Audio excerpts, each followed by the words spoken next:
Hey guys, welcome back to another episode of DadVGirls After Hours, episode 15. Can't believe we've actually done 15 of these. I know, and I did think we were nearly not going to make it because the traffic was so bad today. It's taken us over 2 hours to get here. The thing is, we left early today and we were so excited because we're going to be there early. Because also we want to try and get away from here earlier because the traffic on the way home is unpredictable. So we always film on a Friday and we always say about how we got to rush home to get for the girls to gymnastics. So we're like, right, be early.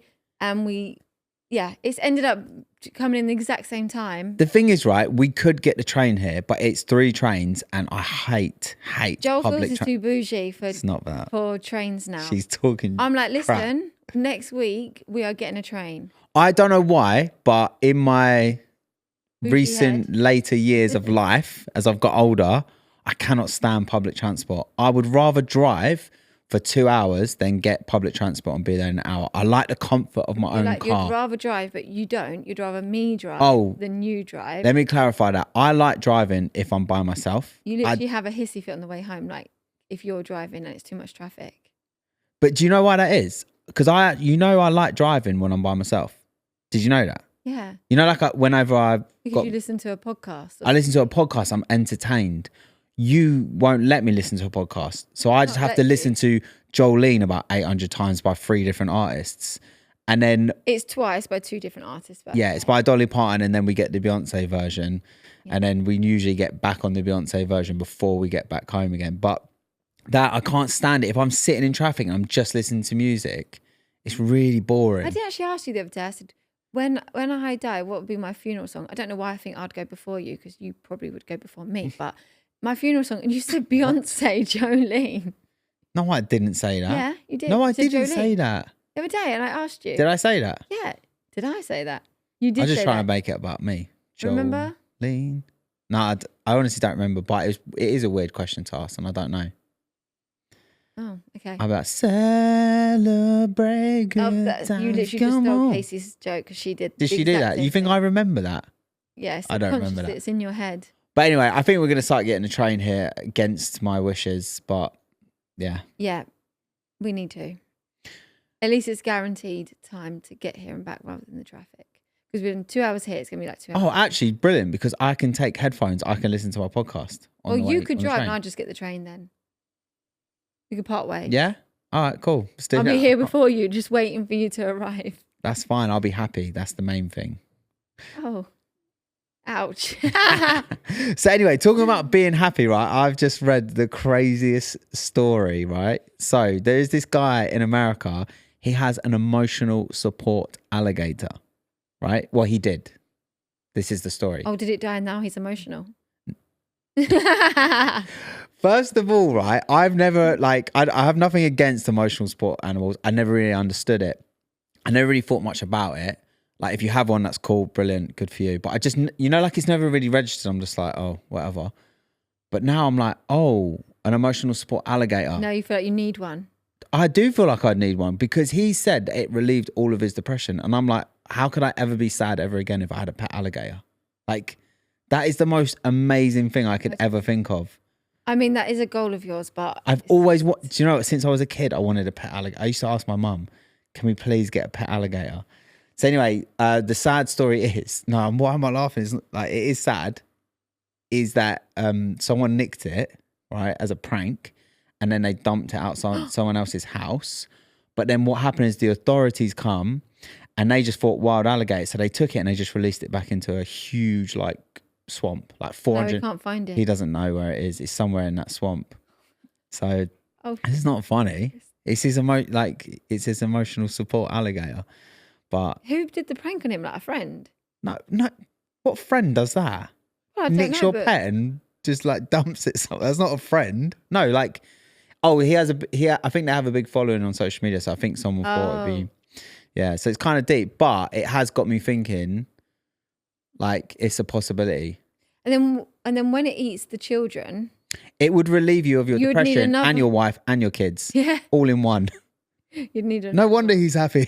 His alligator's eating everyone. I have thought this though.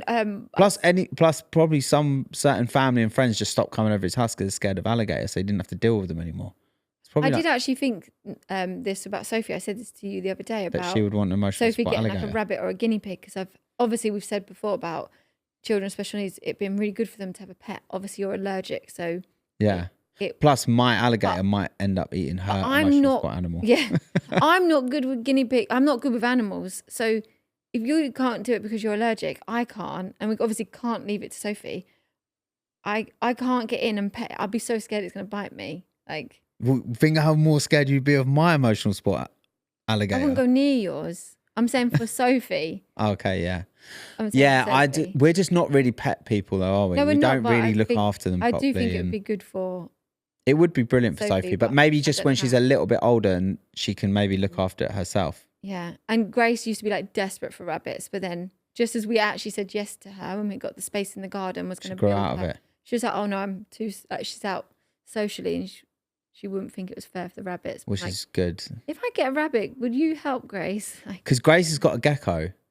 And like, she's got that gecko for what? Those geckos last, I say last, they live for one. They're not like, they last for. Right, so they live for like 16 years. I'm like, Grace, you're going to be an adult. Like, you're going to be like married Wait, with how kids long and she- still have that gecko. she's had it years. No, she only had it like 3 years? No, she had She it. got it when we moved into our house. Oh, that's 4 years then. But not straight away, so it could have been a year Really? later. 3-4 years Did she's she had have that. it before? And she travelled with it, didn't it? Wasn't it in her own old No, bedroom? we bought it in the house we're in now. We did a whole YouTube video about it. Oh, I don't watch them. Don't know. Me and Grace got it. You didn't know about it. Don't worry. Still don't know about it. Anyway, I forget that she has it. I never really see it. Yeah.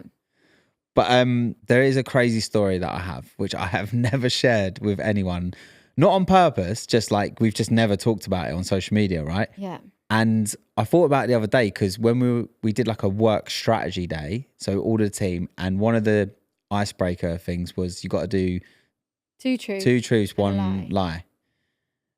And everyone thought your story was a lie. what was my 3 things? So I got kidnapped at gunpoint. I floated out to sea on a lilo and got stranded. And what was the other one? Can't remember. But anyway, Oh, you got bit by a snake. got bit by a snake. So I did get bit by a snake and I did get kidnapped at gunpoint.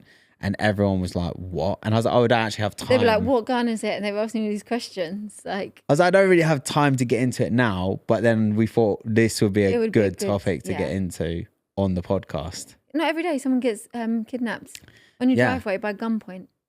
It's actually such a good story that I know it sounds weird, but I'm actually glad it happened to me. You're not traumatized by it at all. And I always laugh. I think love the because- fact I have this story that, you know, like you can just like, you just know anytime you bring it up, it's just like, people are like, whoa, that's crazy. Yeah. So where should we start?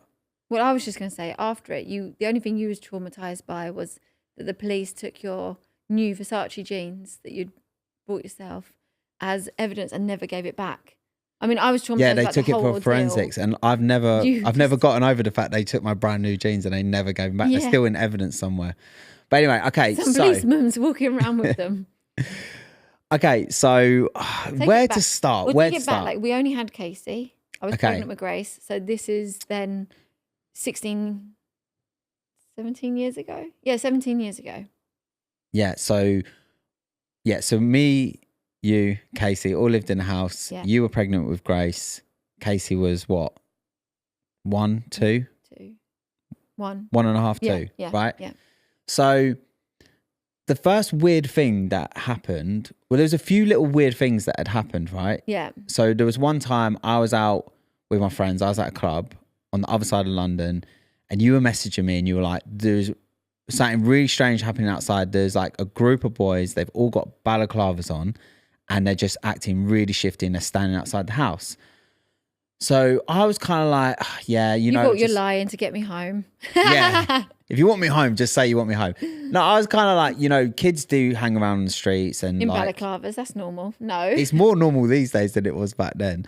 But I thought they're No. probably not really anything specific to do with us. They're probably just out there causing trouble, right? Yeah. So I didn't really think too much, but I did. And your mum and dad actually had not long just bought me it wasn't like a brand new car, but a newish car So I automatically thought, oh, they're going to try and steal my car. I mean, it was a Punto. Like, it weren't that, like, do you know what I mean? She weren't driving around in a Rolls Royce that they were like targeting your car. No, as in because they were hanging around our garden. There was no other reason they were hanging around our garden. There was nicer cars on the road, but yeah. It was our garden. So anyway, I messaged a few friends and I got them to drive past the house to make sure everything was all right. By the time they got there, they drove around the area and they said, there's no one around there. Like, there's no one here. So I was like, okay, cool.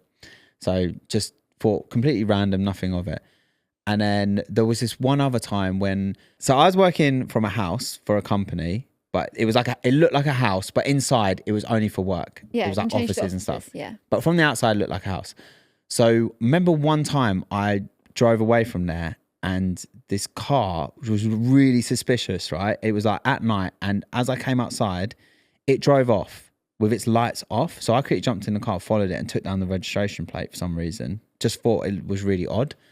And then another time, me and Roland were at that house and there was these boys outside and they were like ringing on the intercom, and we saw them from outside the window and they looked super dodgy. So me and Roland standing behind the door with like baseball bats thinking, what is going on? Because, I think they were trying to like look through the windows next door, the house next door. So they run the intercom and they said, they asked for a name. They said, is so-and-so here? And we said, no. And he said, well, we think he lives next door. And me and Roland were like, look, we don't know anyone who lives next door. It's like a bed sit. There's probably like 7 different people that live there. Yeah. And we have no idea. Sorry, mate. So they just went.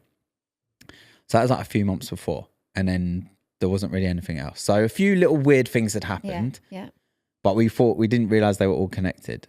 Yeah. So then one night I'm at work at this house. I leave there, say 11 o'clock at night because I used to work late. And at the time I had like a convertible BMW. So it was a nice car and I was quite young and I looked younger than I was as well. It's probably, what was I, like 20, 21? Yeah. It's like 21, but I looked about 12. 20, yeah, we're about 21. So to be fair, I did used to get pulled over in this car all the time by the police because, I don't know, it looked a bit dodgy. Like, how's this young kid afford this car, or should he be driving it? So I drive home, I pull up at our house, and then I get out the car and I'm about to walk to the door, and then all of a sudden I just hear someone say something like, hey. So I turn around, there is 8 guys, all with balaclavas on. And I'm like, just froze. So then they're like, give us the keys to the car. So in my mind, I was kind of relieved because I was like, oh. You just want the car? They're stealing my car. Have the car. So I chucked them the keys and was like, cool. Like, it's insured. Like, yeah. So then I chucked them the keys. They opened my car.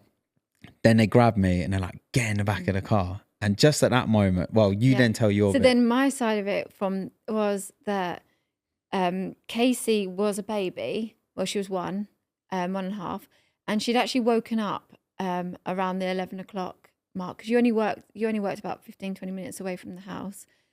And she woke up and obviously you weren't back yet. So I gave you a ring and I was like, where are you? And you're like, oh, I'm really close by, like, be home in a minute. I was like, okay, cool. So because she was awake, then I was awake. And then I saw your light shining on the window because our bedroom was at the front of the house. Saw the light shine in and then heard all this noise. So I looked out the window, could see you being pushed into the car and all this commotion. So I've literally scooped up Casey because we didn't have stair gates at the time and it was obviously really late at night and I didn't want her to. So I just scooped her up, ran downstairs, opened the front door, and all I can hear is you screaming, like, shut the door. Yeah, because I can't see anything. As I just think, like, how can this get any worse? You come to the door with Casey and now I'm like, oh, like, this is like, bad. you don't know if they're You've just opened the door and and the other thing, so what I didn't realise at first when I chucked them the keys, and then once they started saying get in the car, because obviously I was trying to resist, but then I saw that they had a gun. So I was like, oh, this is really serious. Like, so I'm then thinking, oh, I'm just going to have to get in the car because you've opened the door. You're now vulnerable. You're literally like a couple of meters away from 8 guys in balaclavas with a gun. Yeah. So I'm literally screaming at you like, shut the door, just thinking they're just going to run in the house. So you're like, obviously, your face is like, what do I do? Because I don't want to Joel's in trouble, but at the same time, it's like, you got to keep yourself safe. So I'm literally screaming at you, shut the door. So you shut the door, shut yourself inside. So there was like a tiny element of relief at that point, because it's like, okay, cool. That Sarah's okay. Casey's all right. Now I just got to deal with whatever this situation is about to be. So they bundle me into the back of my car. One of them jumps in this, like the back seat next to me, 2 guys in the front, and then the rest of them obviously all jumped in their cars and followed. So what they did is they put me in handcuffs. So I'm like, oh, this is just getting worse and worse. Furry. Yeah. Was you involved? You set this up, didn't you? So yeah, so they put me in handcuffs. And I was just like thinking, what is this? Like, what is going on? Like, I just every thought is going through your head, right? And then they got this gun. But this gun, yeah, like, you know, if I was like, okay, I want to go and do this right now, I could go and buy like a replica gun that kind of looks like a real gun, right? But because the gun that they had was like a rusty revolver, it looked like it was from World War II. It looked like literally like they dug it up somewhere. I'm like, this is a real gun, because if you want a fake gun, you can get a nice shiny something that looks really cool and it's brand new. This thing was 100% real, and it was like this massive revolver. And I was like, oh my God, this is crazy. So meanwhile, while that's all going on, I just go back to bed with Casey. Joking. No, meanwhile that's going on, I then literally rang my mum and dad, because they didn't live like far from us. Screamed down the phone, a whole load of mumble jumble, and put the phone down, and then called the police. The police were with us in like minutes, so quick, and had like people out searching for you. I'd obviously called your family, so your brother and your friends were out looking for you as well, but your brother had the same car as you. So they kept pulling over his car instead of you. Like it was just... Because my brother looks a little bit like me. The police... He had an identical car, like the reg was like one The different... police were like, this never happens unless it's like, is he part of like drug deals? And I was like, absolutely not. Like, and you're like, he's like, are you sure? I'm like, yes, I'm sure.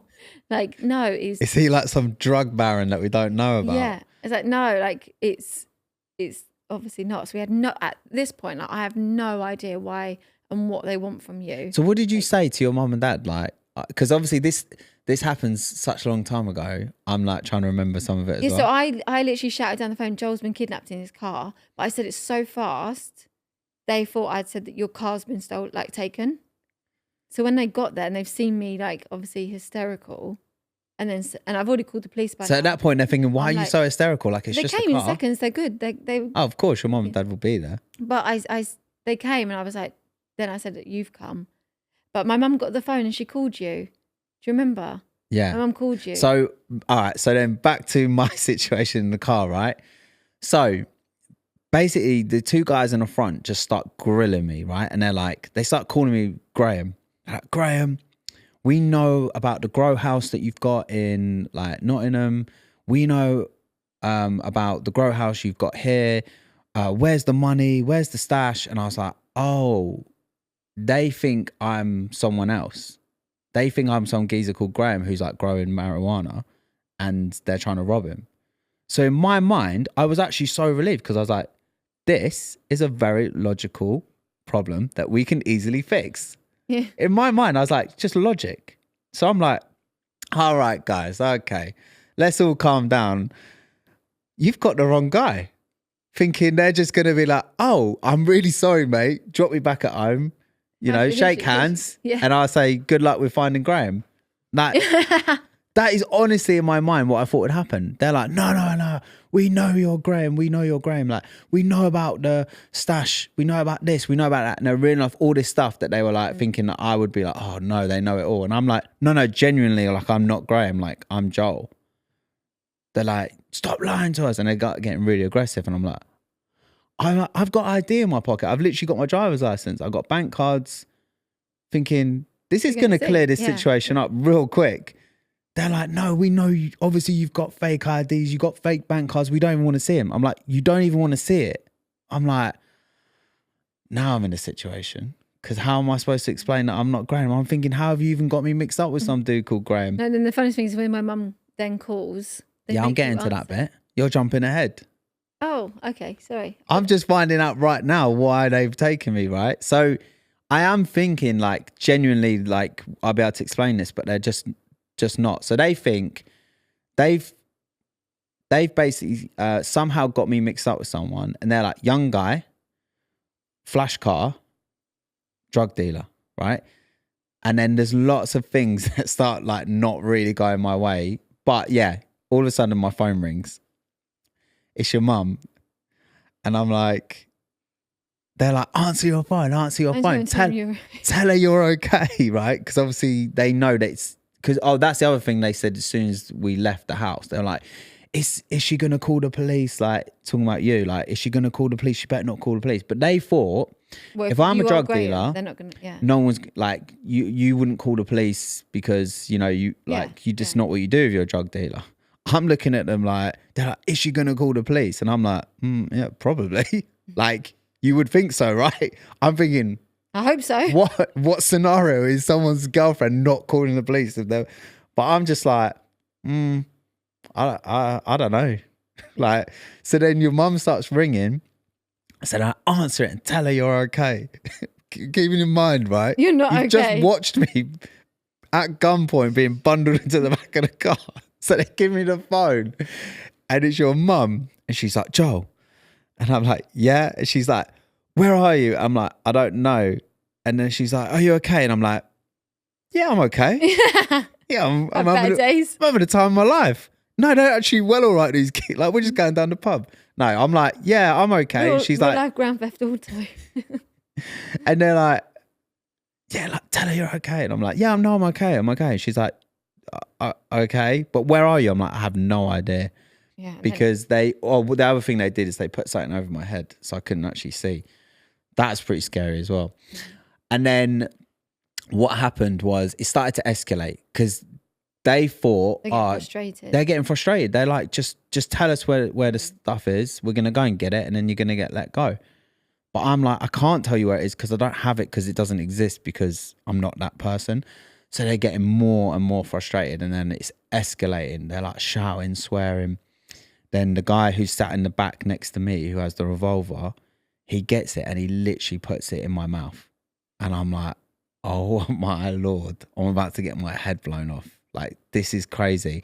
I literally can remember like the feeling of having the metal barrel of the gun in my mouth, the metal. And also it's so rusty. I'm like, at least sanitize it. Yeah. It looks dirty. It looks dirty. Come on, guys. It's just been, where was it? Down his pants, did you say? Like, yeah. I was like, a bit of health and safety, guys. Come on. Basically, I'm like, ooh. Touched his. I'm like, brother, ooh. Ding-a-ling. Yeah. You didn't think about that part of it. No, I didn't. To be honest, I didn't think about that till now. So you've got a brilliant point there. So anyway, gun in my mouth. I'm still not telling them because I don't know. Well, yeah. So they're like, this guy's got balls of steel. We've got a gun in his mouth and he's still not giving up the stash house. And I'm like, I wish I could, but I don't know where it is. So also because of where they said it was like Nottingham or somewhere like that. I was like, oh my God, is that where we're going? Because that is a mission. That's a 3-hour car journey. It would probably get a little bit awkward, just small talk at some point. Like, you asleep. Yeah. With a gun in your mouth. So anyway, so to be fair to me, right, and I don't know how I did this, right, because I'm not saying I'm hard or anything, but I managed to keep it together. Like, I don't know how I did. I managed to keep a very level head. Yeah. I feel like you're very much like that. If you can understand this, I think if they were taking you because they dislike you for some reason, you wouldn't have understood it. But because you knew you wasn't Graham, I think your brain just goes into my brain the whole time just thought, we can work. Although this you out. did say you freaked out. Yeah, I'll get to that bit. Yeah. So, okay. So, recap. So, going around. Oh, this is what I did. So, I wanted to really figure out if they were like how serious they were, like how much they really disregarded my life. So I'm handcuffed, finger over my head, and I'm like, I can't really breathe properly. I've got asthma. My inhaler's in my pocket. So I'm thinking if they don't care, They won't get you an inhaler. they won't get it. I didn't need it. I just wanted to see. So the guy starts rummaging around in my pockets, pulls out my inhaler and starts giving it to me. Because my hands are handcuffed. I can't do it myself. He lifts the thing off my head, puts it in my mouth, and we're like, and I'm like, thanks. So I'm like, okay, that's a good sign. All right, that eased my mind a little bit. But while I'm trying to tell them, like, I'm not a drug dealer, I'm trying to explain everything, they're now like, they open the glove box in my car. There's a Rolex in there, but it's a fake Rolex. My friend bought it for like 50 quid and he left it in my car. So it looks like I'm BMW, got Rolexes just falling out of the glove box. And I'm like, they're like, oh, look, found a Rolex and that. And I'm like, oh, it's fake. And he's like, oh, don't lie to me. I know what a real Rolex and a fake Rolex looks like. And this is a real Rolex. And I'm thinking, you obviously don't, mate, because that is definitely not real. And then I used to wear like diamond earrings. I was a bit of a roadman back then. So I was like wearing diamond earrings and they were like, they took my earrings out, right? When I say I wore diamond, they were like H. Samuels. Yeah. £10. Yeah. They weren't diamonds. And they were like, look, he's got diamond earrings, right? So they took the diamond earrings out my ear. And I'm like, mate, they're not real diamonds. And he's like, yeah, they are. Like, he starts like looking at them like he's a jeweler, like right close up to his eye, like looking at them, like as if he's like, he knows what he's saying. Yeah, I know what I'm talking about. And then he gets it and he starts scratching it, the diamond earring on the window. And he's like, see, diamonds cut in the glass. And I'm like thinking, glass cuts glass. Like, I know that for a fact. Like, you could put glass on glass and it cuts it. But I'm just like, they just think I'm just dripping in money, like Rolex, diamonds, all this. And I'm like, for goodness sake, it's not going well for me. So, meanwhile, what's going on with you? Just still with the police. Everyone's out looking for you. Panicked.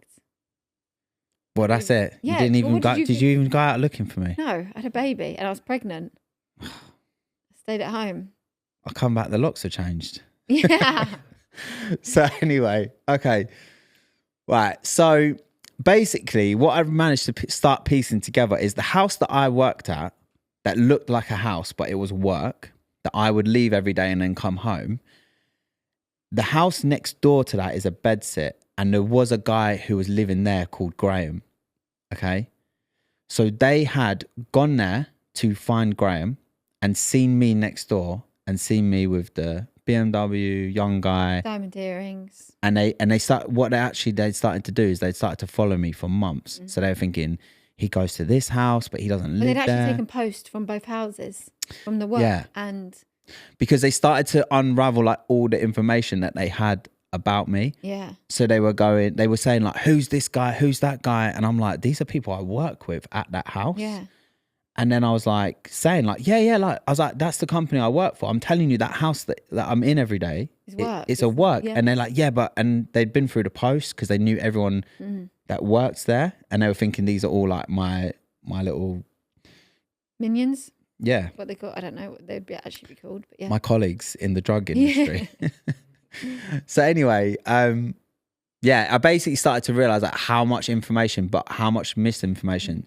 So then what they were saying to me was, look, you owe someone money. He sold the debt to us. So that's why they didn't personally know Graham. Yeah. They were Not like, you, I'm saying you, but it wasn't you. Yeah, Graham. So someone who Graham owed money to had said to these younger guys, look, I'm selling you the debt. So they would have bought the debt and now they can go and collect the debt. So they've got some information, put it all together and got completely wrong information.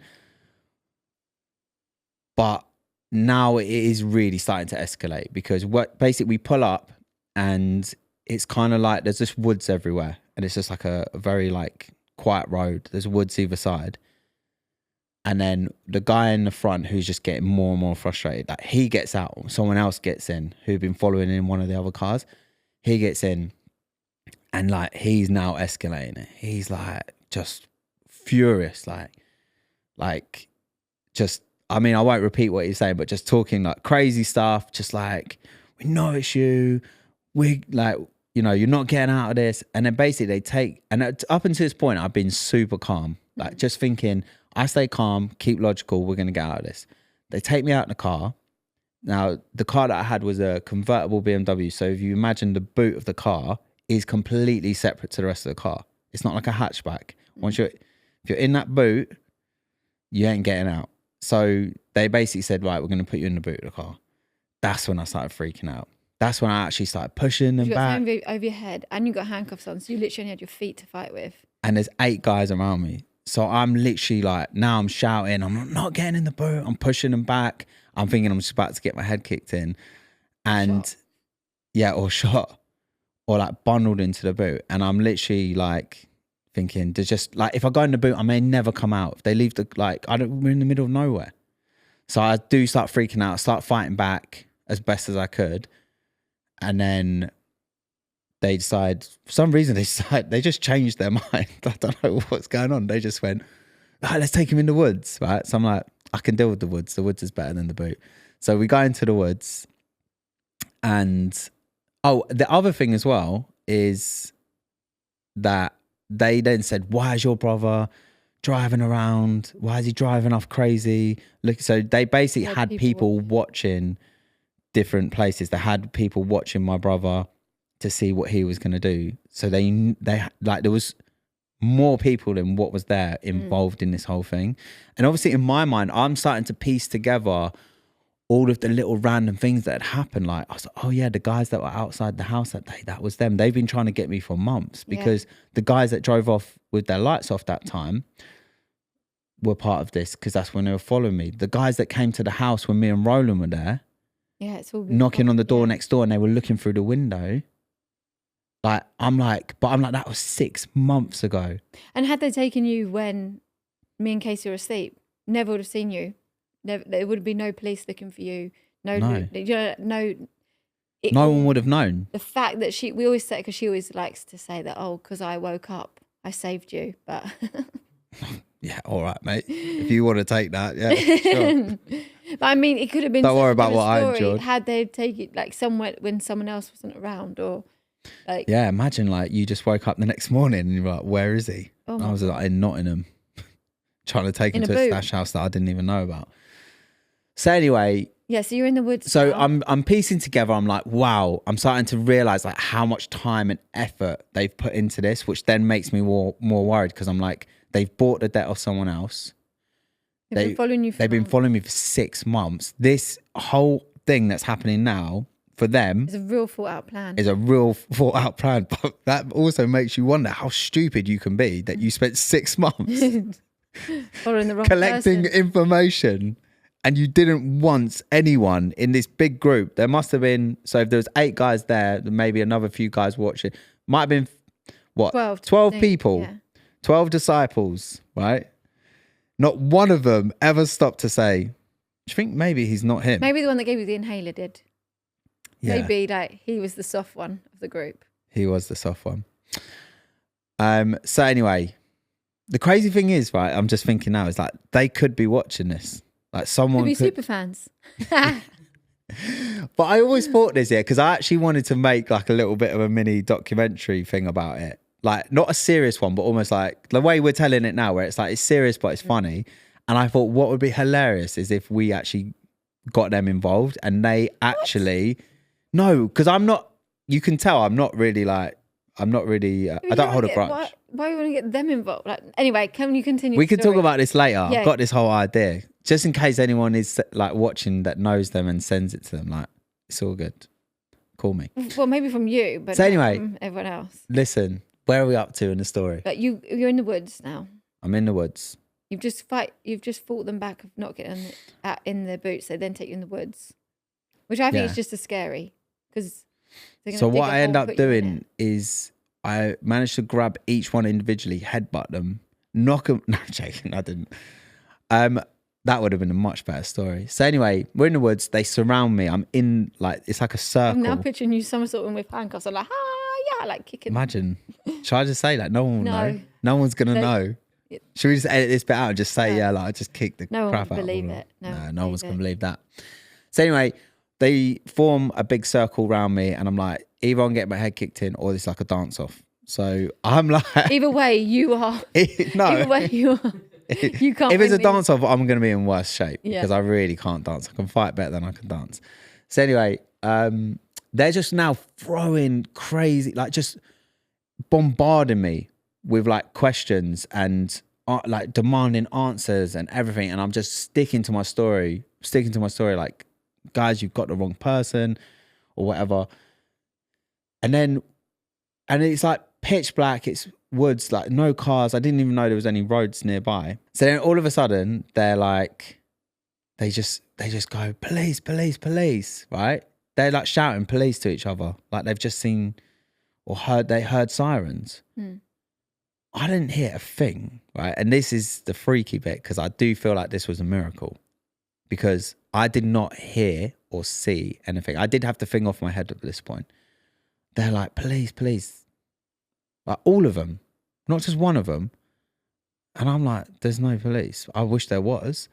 So then they start running, but they grab me by the arms and they're running with me. So now we're all jogging through the woods. And then all of a sudden, one of them goes, just leave him, go, go, go. So they let go of my arms, but I'm still jogging. With them. Because when they let go of my arms, I'm still running. You know, you don't just stop running straight away. And then I'm running with them. And I'm like, just sort of look around and they're just like, just leave him. And I'm like, so then I just slowly sort of change direction of where I'm running. And I just start running the other direction thinking, surely it can't be this easy. Like I've just escaped. So they run off in one direction. I run off in the other direction. And I don't know where I am. Like I have no idea. So I just keep running. Eventually I can hear a road. So I start to get closer to a road and it's like a busy road. So I jump over like this barrier thing. And now it's along the A3, but it's like a tiny bit of pavement. It's not really somewhere you'd like walk around. But I sort of get up to this point and it's like a row of houses. So I just start, keep in mind, I'm still handcuffed. So I start banging on the houses, banging on the doors. Like no one's coming to the door, either because they see me at the door and they're like, this looks mental. I'm not answering the door. It must be like midnight, yeah. So I'm like banging on the doors. No one's answering. And I'm still freaking out because I'm thinking like, I don't know, they could come back. They could still come back and grab me. Well, you're not safe till you're home, really. And like, also the thing is like, where are these police that they heard and saw? Because there isn't any. It's like no one around. So then I'm running like door to door, banging. No one's coming out. And then this bus pulls up at a bus stop. So I literally, I don't know if it pulled up at the bus stop or it pulled up at the bus stop. I jumped on the bus and I'm like to the bus driver, I've been kidnapped, call the police, like showing him my handcuffs. I'm like, I've been kidnapped, call the police. This guy starts laughing, right? He's looking around and he's like, I'm on one of those prank TV shows, aren't I? And I'm like, no, you're not.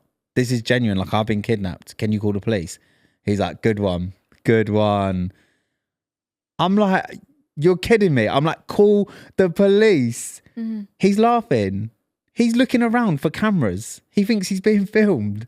I'm like, this idiot, right? So just as I'm like having this whole thing with him, this police car drives past the bus. I literally jump off the bus, wave down this police car. They pull up and they're like, they can't believe they found me. They're like, every single person on the police force. They even had helicopters, I'm sure, out looking for you. They're like, we have helicopters. We have, like, every unit is looking for you. Like, this is crazy. And then I'm like, yeah, can you get these cuffs off? So they start going through all their different keys. They managed to just randomly have a key that undid the cuffs. And then they took you to the police station. Took me to the police station, took like all of my clothes and everything for evidence. That's when they ended up nicking my jeans. Yeah. And then me, Luke, and your dad, because your dad by this point was at our house, and Luke, and then they said they found you and taken you to the police station. So the three of us then came to. Well, what was that feeling like? You're just saying it like it's just like another day in the park. No, like, yeah, and then obviously we got the call, so we just head over to the police station. No, because I feel like I thought you were gonna be like, and like what a brilliant feeling that must have been. No, the reason is because I'm saying like obviously everything you've been through, I don't feel like it's my story. Me Me calling the police. I feel like people want to hear like, what is your, obviously, like, what are you going through? Because I didn't know why they've taken you and what, I had no idea. We hadn't. Like, what was going through your head? Like, what was you thinking? Like, why they may have taken me? I genuinely had no idea. Like, no idea. Because I kept thinking if it was for the car, they would have just taken the car and left you. So I honestly had no idea. But I hadn't seen the gun. So although I was scared for you, I didn't realise how serious it was in the fact of like a gun being involved. So where was you was you still at yours? Yeah. So had my parents come over to you? Your dad had, but not your mum, because your mum obviously, your sister was still quite young and your mum fostered. So your mum had to stay home, but your dad came. My mum and dad was there. The police kept asking, and I had no answers for them because I was like, this is what's happened. That's all I know. So then it was a guy, and when he said, oh, we found them, we found Joel, like, yeah, the relief was like insane. Mad. It's That's such a crazy. weird feeling. And I genuinely, like, for me, I think Did you cry? Yeah, I suffered. Yeah, I was crying the whole night. No, when they said they found me, like, tears of joy. Well, maybe tears of some sort. No, jokes. No, obviously then I saw you and hugged you, and I don't remember. It really annoys me because I remember all of that, and then I have such a. I don't remember to be honest, after I got in the police car, that's it. I don't remember anything else. The rest of it is a complete blur. Like, obviously, I know I went to the police station. I know they took my clothes and stuff, but I don't remember any of it. I don't even remember, like, if they interviewed me at the police station or what. It was just such a blur. Yeah, I think they must have done, because so when did I see you? Did you come to the police station? Yeah, with Luke and with your brother and your dad, and we were waiting for you. So they must have been interviewing you because we were waiting there quite a while, and then you came out. Yeah, mad. But I feel like you were then like all okay with it. Your mum, your dad, me, like we were all. I was like, that was the most exciting thing that's ever happened to me. No, okay, so I feel like the reason that it hasn't affected me, and I'm not like traumatized by it, and I can laugh and joke about it, is because it wasn't a personal attack on me. It's kind of funny when you think about the fact that they got it so wrong. Like, had I been... I don't find it funny. Okay. There's not one part that I find it funny that they got it wrong. Had I been kidnapped because I was the person, the target, because someone had something against me or someone was actually trying to rob me, I think it would have affected me. I think that is so traumatic to have that happen to you. But for some reason... And because everyone was okay... Because I came out of it okay, like the fact that I came out of that whole experience with not even so much as a scratch on me, when at the very least they could have kicked the crap out of me. Like, the very least they could have just done that. Yeah, the fact I managed to get out of that whole situation without so much as a scratch, and the reason I got away is because they heard police sirens that never even existed. I genuinely feel like it was a miracle. Yeah. Like, yeah, it's wild. So... yeah, like everyone around me was like so affected by this, so traumatized. When I haven't, you say I have an irrational fear of like one of my kids being kidnapped. I don't think it's so irrational. The fact that you was kidnapped by gunpoint. At our house. No, that is completely separate. You do have an irrational fear of the kids being kidnapped. Yeah, but it had nothing to do with me being kidnapped. You can't blame me. How do you know that? How do you know that? Because the case is only 1.5. You don't know that. You always say this. No, actually, I don't know. I think you use it as an maybe excuse. It could be like traumatic. So we went for, what was it, like 4 weeks to Spain? Yeah. We just got out of the country. I don't know why, like, because I didn't actually genuinely believe that they were going to come back for me, because I think they probably started to realise they probably had the I don't think person. you was traumatised for long. I do think the first, you was a little bit. Of course I was shaken up.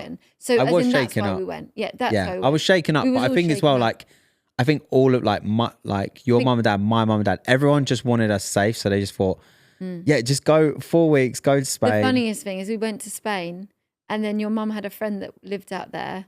And she was like an estate agent person. She then came to our door and started showing us properties. Your mum was then trying to get us to move. We went and viewed properties. To Spain. My mum was like trying to set it up that we could move to Spain. Yeah.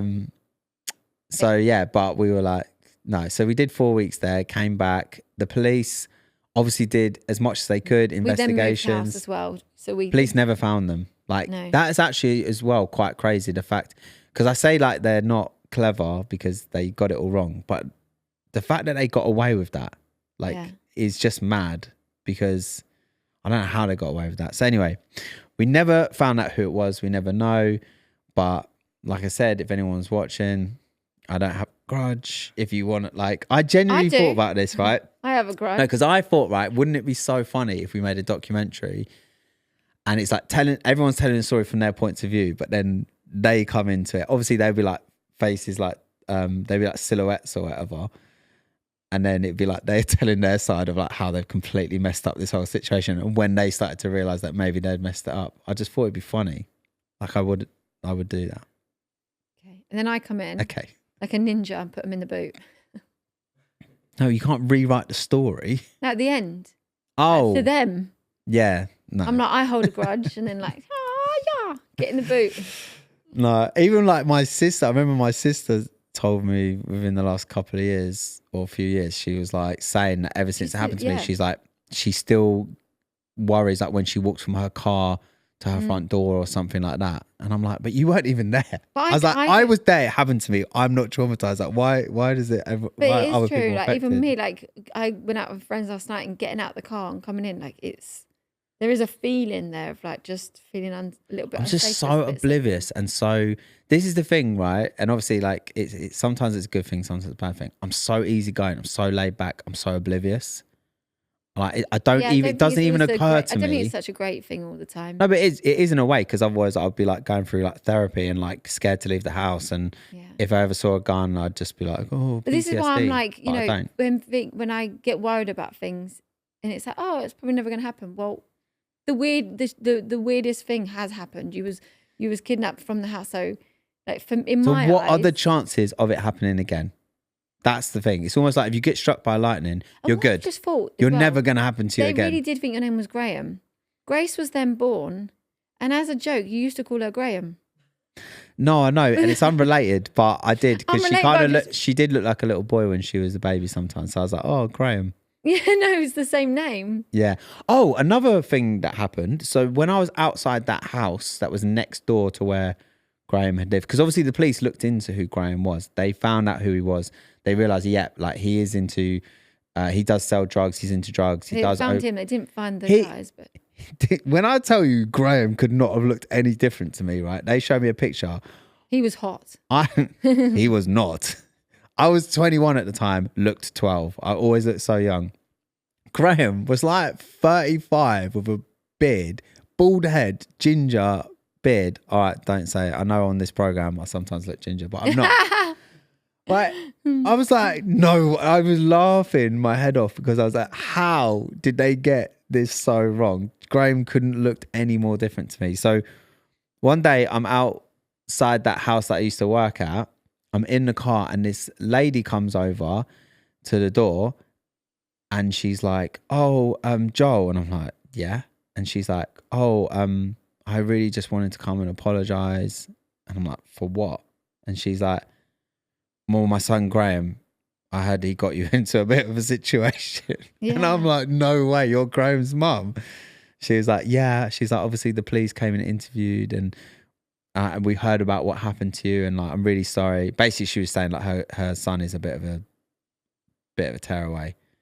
Like basically she was apologizing for him and him getting me caught up in it. And I was like, no, it's fine. I was like, it's not your fault. And it's, to be honest, not even Graham's fault, really. Yeah. It's not like he could have helped that situation. My opinion is on Graham. So, yeah. Mad, isn't it? That is the most wildest story that... And I feel like because it was so far long ago as well, like we can say it without emotion, but obviously... I think I was able to do that even within like about a year after, or maybe even 6 months. I feel like a couple of weeks after I was probably joking about it. Maybe it's affected me more than you. You need therapy. Yeah. So anyway, feel much better now. I've got that off my chest to everyone. Therapy session. I do feel like so many people can have so many questions. I think we tried to storytell it. In No, the I right feel like way. we covered everything. I know, but still think if you heard that story, Guys, you'd if you have questions, leave them in the comments below and I will try and answer them in like a different episode. But really exciting because next week we have Casey on the pod for the first time ever. So yeah, she's pretty privileged to be coming on this pod with us. I know. She's very lucky. So yeah, make sure you tune in next week because it's going to be a good one. And also, if you haven't already, please subscribe to the channel. If you are listening on audio, you can give us a review, you can rate us, and yeah, do all that good stuff. We really appreciate it. So thanks, and we'll see you next time. Bye. Bye.